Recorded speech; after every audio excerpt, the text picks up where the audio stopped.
Welcome everybody. Let's see here, what day is this? It's snowing like hell outside. It's Friday. Yeah. So the day this is gonna come out, it will be happy 8 years marriage, honey. Love you. So I'm making this a week in advance and everything, like a lot of my videos.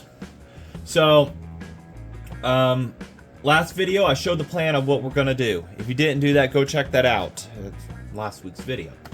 And show that and whatever, and the plan is for this and everything and whatnot. So now we're going to go ahead and we're going to be assembling as far as we can the short block on this. I don't think we're going to get to a running video on this. I need to find a stuffer and also the mounting thing that I have for it, because I want to run this engine before we continue on with the, you know, the whole plan of putting it into a gearbox and stuff like that. So around here somewhere, there it is. I have got off eBay pretty cheap, actually pretty good price, this mounting surface to be able to run this. And see, it fits in there just fine. It'll fit fine with a saw stuffer, but if you put a cart one on it, which they have ribs on it, it elevates it up. So what I'm gonna have to do is wallow out all the holes. I gotta go in here and grind this up higher and all these up a little more to fit to center this. At least that was what it was suspected to show. So I want to run it on this plate here first and whatnot before we finalize putting in a gearbox. I want to hear the engine run and everything before I get it all together, just in case there's something wrong. A lot's got to happen before that. I talked about how I have to make an adapter out of aluminum, which I've got in front of me, because we are running a 90 series piston inside of here. And the 90 series, I'm going to turn this light on here. You see how it's got the cutout over here? It also opens up and exposes the D port. Well, it never truly closes off that D port, from my understanding. Nothing ever actually closes off in there. So what happens is it's going to create a constant from the intake here, because it's always exposed, this D port is. What it's going to do is it's just going to create a suction in and out effect, up, down. It's just going to push, pull, push, pull. You can't have that. You've got to have a close off of some sort happening. So when I was talking to Terry, these had full circle pistons from the factory to close that off. Talking to him, he says, now getting an MC30 piston is not going to be easy, but he had 90 series laying around to do the job with. And I said, well, if I plan on, I can close off the D port, that's no biggie to me. He's like, because he was asking, you going to run a GEM aftermarket one that closes it off and everything? I said, I can make an adapter because I want to run the original 30. He's like, oh yeah, you're fine then. As long as you do that, this piston will work perfect. So that's exactly what we're doing. But I have to make an adapter plate and everything out of that. And I've got gaskets from Brian from Old Saw Shop that we'll be using on this, and we're going to use that as a template. And then I'm going to go ahead and make it out of aluminum, and it'll bolt down over this. So this will still have, this will be open, this will just be blocked off completely. Back in the day, guys would just would fill this in with epoxy to bypass it to help with stuffing action and everything. But I'm not going for high performance here. We're just going for, you know, slow and loud, or loud is what you're going to notice first, I guess. But either way, this should work fantastically and everything as what we're going to be going for. So Terry did a great job. He did the best he could to get the scruffing out of the bore that it has. There is still one little mark in there, but even with that one mark right there, that's not going to make a difference, because I can still, it still creates suction until we get to the point of, it still sucks my hand in. And as fast as this is going to be running, you're not going to notice that. So it said that it's going to be a little slouchy when pulling it over, but when it's running, you will not know. It's going to be going too fast and everything. So I can create a suction on it. It's pretty good. And my hand's not even sealing off completely. Oh yeah, so it's all good to go there. That's nothing to worry about. I know, Michael, your dad was asking about when we're going to get to this, and we're getting to it today. So we're going to see what we can do with the series. It'll be kind of on and off as it's snowing out, freezing, and you name it. So a little shaky from the sinuses and stuff like that. I'm on my second cup of coffee, which normally doesn't happen. Anyways, I'm yammering. One thing we're going to have to do, the gear drives did, it says in the book, the McCulloch book, and this is what they did. If you're doing a gear drive, you have to install the seal with the spring side out. So that's what we're going to be doing on that. Normally, the direct drive, it's like that. The early gear drive styles were like this, but I think there was a problem with oil getting into the crankcase. So you have to rotate it this side to prevent oil from getting into it. So the theory is and goes. But this engine doesn't appear to have had much runtime. I don't know what it was with the MC30, me wanting one so bad, but I had to have one, I guess. But we're going to need to put a little sealant around here of some sort to help seal this off, because this is one of those that doesn't have it, like around the edges like this one. This has like red stuff on it to help seal when you put it in. This one unfortunately doesn't. This is an SKF too, and it doesn't have it. But it fits over crankshaft just beautifully. So that is part number. There's your part number for the PTO clutch side. SKF. National or SKF, whichever one you want to go with. I have a National for this one. So for your SKF, it'd be 6757. Is that the right one for this side? I'll have to double check that. I'll have to double check that one. I'm not going to give that number yet, but it fits on that seal beautifully. Fits just beautifully right there. Well, rotate it around, you dingleberry. Try not to damage it. There we go. Crank looks a little ugly, but it will do the job. So yeah, fits beautifully over that. So we'll double check that, because it doesn't seem like the number lines up, because I wrote down SKF 6757. I don't know why I would have a 6757 versus the actual seal that I know for flywheel is 6763, which I have one of those right here. It's kind of weird. And it's a springed one. Look the exact freaking same to me. I mean,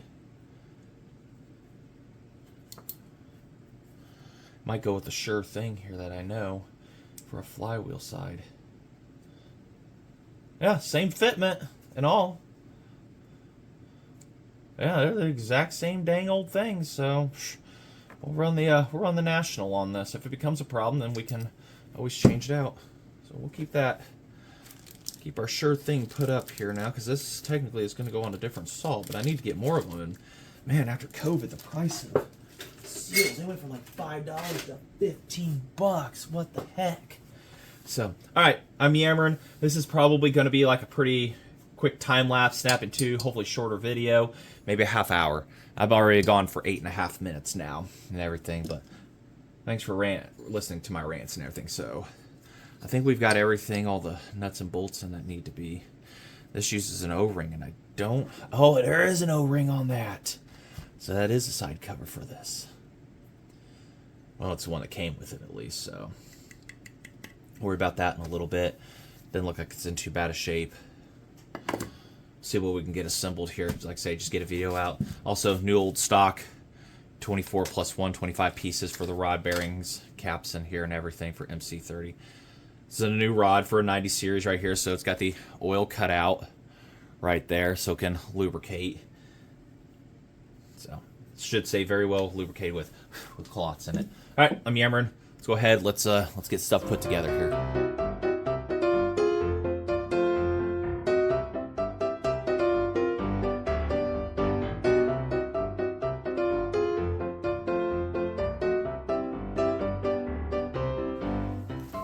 So there's a couple ways you could put the needle bearings on. One way I've always done is put 12 or whatever over here, the other 13 some odd over here. Offset the numbers. And, God, wasn't it supposed to be 12 and 12? I think it was, yeah, 20, 24, 12, carry the 7. Anyways, you can put them all on the crankshaft. What I've thought about doing, which turns in here very nicely, by the way. So you can either do that, or you'd like say half here, put it together, which has been a pain in the butt sometimes. Or you can put them all on here and then put them together that way too. So I'm kind of thinking, and I shouldn't be thinking, if I do like rotate the crankshaft, put them in there, grease it up, try to put them all in there, and then they all drop out on me, and then I go back to my way of doing things. So I think it was 12 and 12, wasn't it? I can't remember. 23, 24. Yeah, it's 24. So one of them is not supposed to be in there. It's not an odd number for these. So 12 and 12, you count them up, put them all in there, and good to go. I'm thinking maybe we'll try it this way first, which could be a big old pain in the rumpus.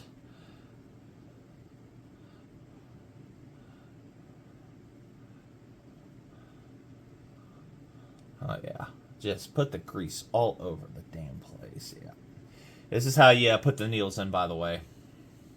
Like on any of these 2 strokes. I mean, some guys use Vaseline, but the problem with that is if it's warm outside or whatever, that stuff with even your finger heat will just want to melt right off and not hold on, versus wheel bearing grease. It won't take but a moment for this stuff to, a few moments of run time, and it burn right out, and you're not going to have any issues at all.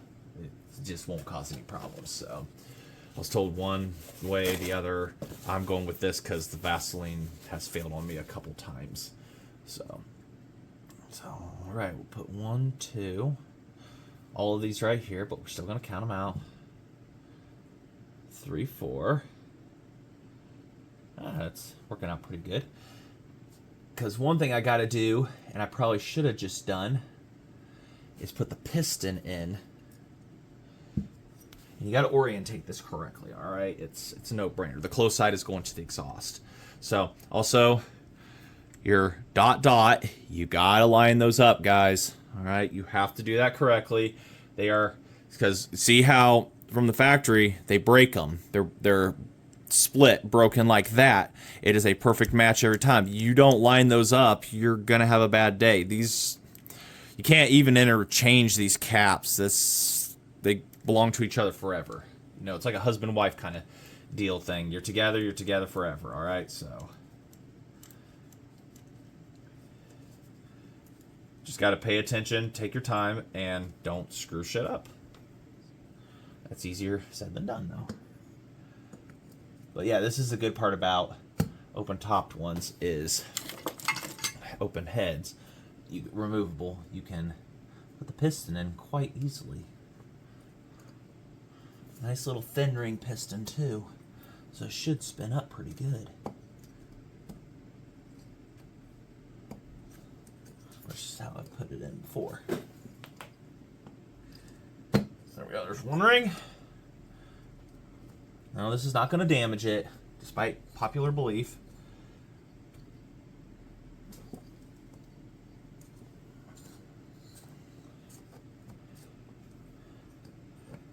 Just got to keep put pressure down on top of your piston so it pushes on the rings, so it holds them, and then they'll slide down. It's simple, right? All right.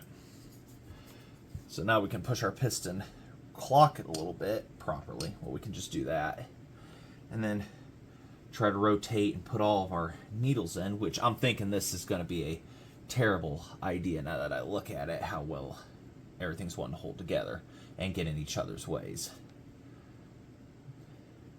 Here, this is going to be great, or this is going to suck. Either way, once you get it together, you're fine. It's just, you know, like surgery. Just take your time and see, you heard that needle drop? You don't want to forget about that. See? You don't want to have that happen too much.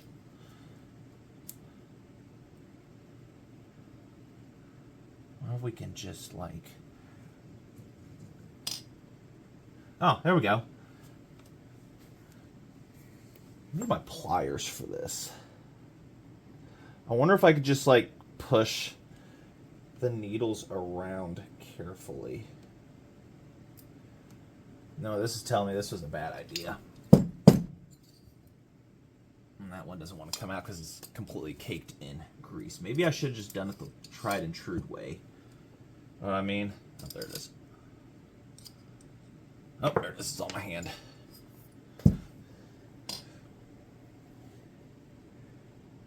Maybe I should, yeah. Maybe that's what I should have done. It's just the tried and true. I mean, they're holding on, but now it's like, oh, wait, how am I going to get to those bottom ones? You know what I mean? Can we just, like, circle these around? Is there, like, not enough grease on it? I don't know. It's like get 12 more pounds of this stuff on it. Like, just cake them. You don't want to pull up when you take your hands off of them either. You want to slide it to the side so that they stay in there. Else they'll just pull right up off the surface that you're trying to work with here.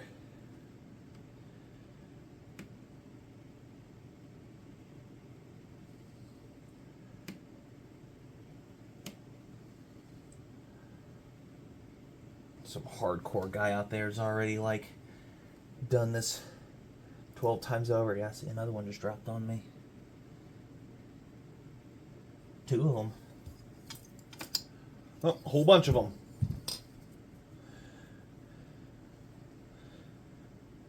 This is generally the part where people just fast forward and like, oh, look, it's running. I don't know. I don't know about this video. I'm trying something new here. Learning something new.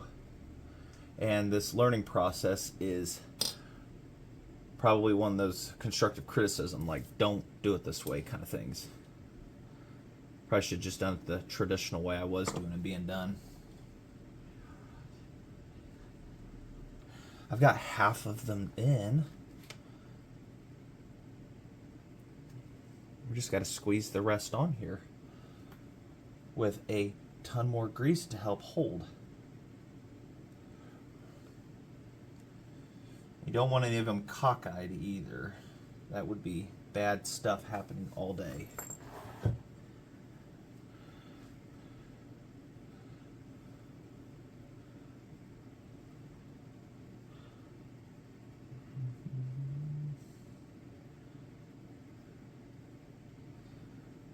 Is this actually working? Is this like some hack? No, it's not. It's kind of the term, there's more than one way to skin a cat, and this is exactly that. If you skin cats, please stop. They have feelings too. How do I know? I've got one. He feels his stomach get slightly hungry and he's meowing for his wet food. He's like, human, feed me. I've got tons of dry food, but my wet, that's what sustains me. There we go. So if you skipped ahead 8.5 more minutes from the second part of doing this, we've got all of them in there. That's definitely a new way of doing stuff, isn't it? Fun, fun. All right, orientated right on there. Okay, next, remember I was talking about the rod and everything. Make sure you get your orientations right, your little dots.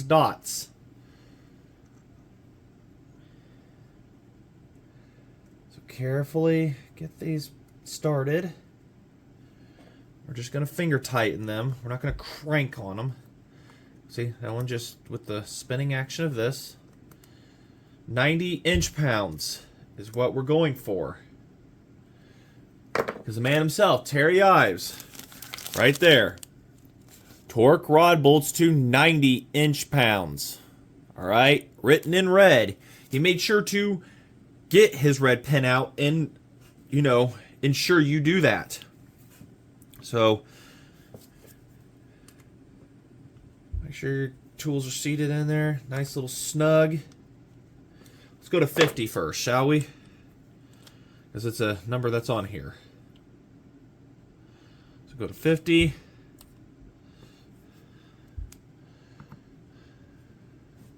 Sure it's down in there. 50 inch. 50 inch. Undo. Let's go to 80. Because like I say, it's another number that's on there.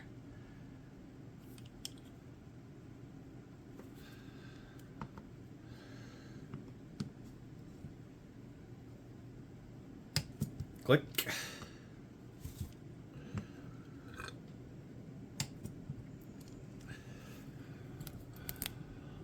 Let's get in there for the final. Add 10 more to this. To 90. Sure it's seated in there. There's 90. 90. Very, very good snug fit. That's what you want. There you go. Rod bolts torqued down. Not too bad, not too bad. So one thing I forgot to look at, and I just re-looked at it, was the head. I gotta clean it up. No way I could put it on like this. In this condition. This is where it got needled, and it just beat the living shit out of it. So I'm gonna have to go through with the file and just gently clean these. It's also been save a thread. Somebody did it way back in the day. Looks like it might have been properly done too. Somebody over torqued it. A couple broken fins on this head, but no biggie. Need to clean it up. So I don't think we're going to be doing that this video. Plus these head bolts are all, they've been on and off a few times, and they're pretty stripped there. Look at them, all the witness marks on it. It's just, it's not pretty. You don't want to be torquing those down and then stripping one of them. That's where you kick yourself in your own ass. Head gasket might be okay. Might be able to find another one. It's got a part number on it. No, of course not. Might be able to reuse that. And there's missing a head bolt in there, so.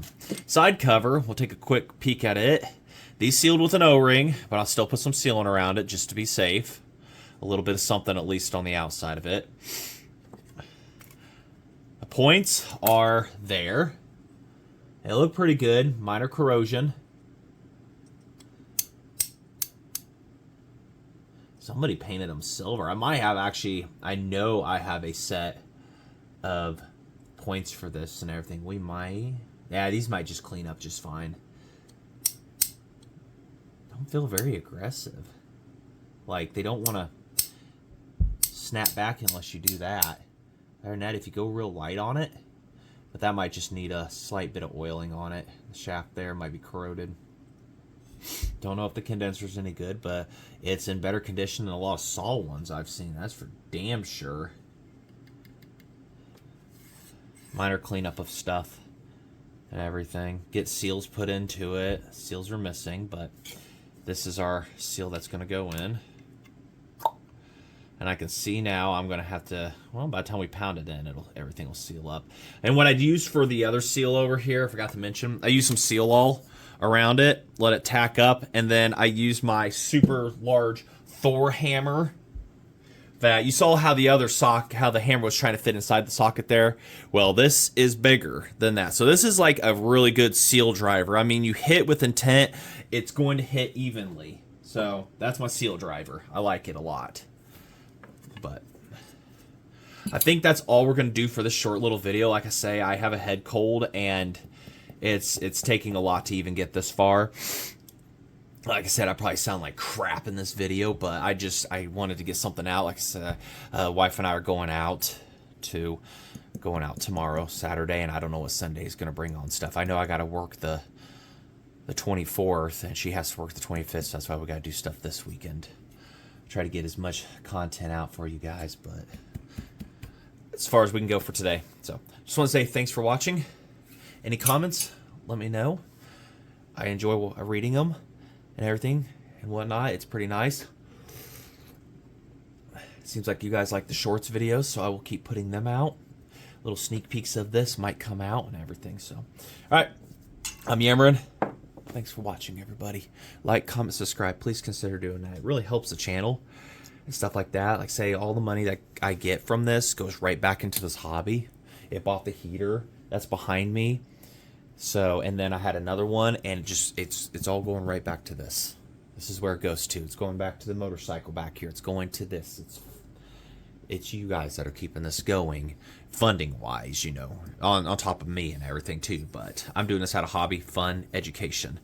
So, and I also got the weekend of the Ileana off. I'll probably bring that up multiple times. in July.